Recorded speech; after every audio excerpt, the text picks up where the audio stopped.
Hey guys, it's Samantha from Samantha Designs. I am making my second traveler's notebook.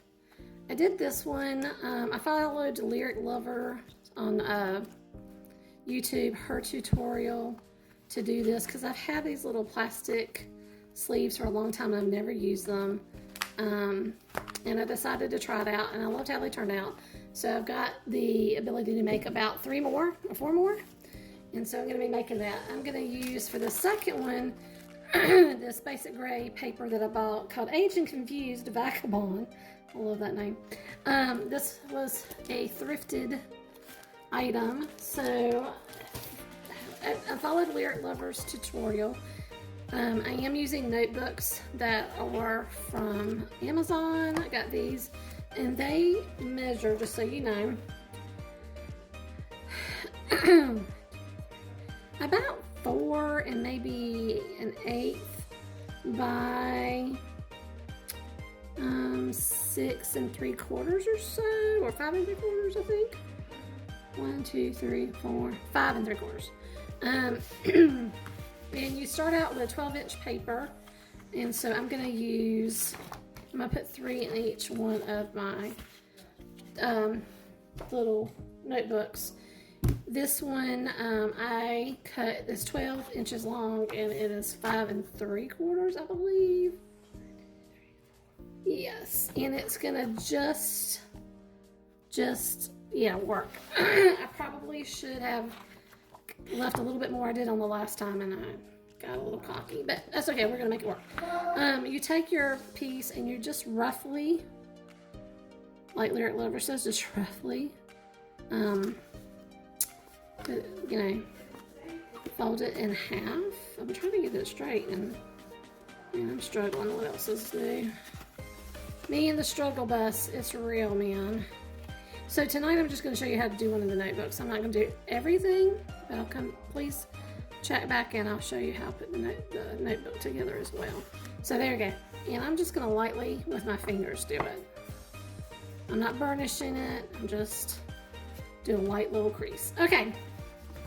From that point, I'm going to take the back of the notebook and I am going to cover this in double-sided adhesive. You do need something that's pretty strong. I am using tape from the Dollar Tree. I think it works perfectly for this, and I try to get as close to the edge as I can. It may not be right up against the edge, but I do try to get it as close as I can. So, okay, that did not go well. Let's try that again. So, this is, the first part. I'll be back when this is all. As you can tell, I use a lot of tape, and then I'm just gonna peel all the release paper off of this. Okay, once I do that, I am going to place this up against this edge. Ooh, as close as I possibly can. And I think I'm gonna stand this up just so I can make sure I get it in the crease. Just like that. And it's going to be flush at the bottom, and I'm fine with that. Then I'm going to take this side and I'm just going to lightly and politely crease it and then bring it over. I want this to be a pocket. So I'm going to use a little circle punch here, eyeball in the middle, going about halfway down my circle just to make a little notch like that. And then I'm going to put, you could put wet glue or tape. I think this time I'm going to put tape up here and then just lightly put it over here and it'll leave you a little pop. Okay, I released that, and so I'm just going to do this. Now you could round the corners, and if I had a corner rounder that I thought could get through this thicker paper, I would do that, but I don't think I do. So then I'm going to go back to the front of this, cover this with paper, and do the same little process. Okay, so then I'm going to just gently cover the side as well, doing the same little press and go here. I just do this with my fingers. I think it works much better. And then this goes like this. Gonna do the same thing. Use my little circle punch about there. think that'll be good. And then add some more tape on. And this just kind of goes over like this. And then we got a little pocket here. And so, whoops, this is the way it goes. Here's a little, well, is this how it goes? This is how it goes. This looks better. Okay.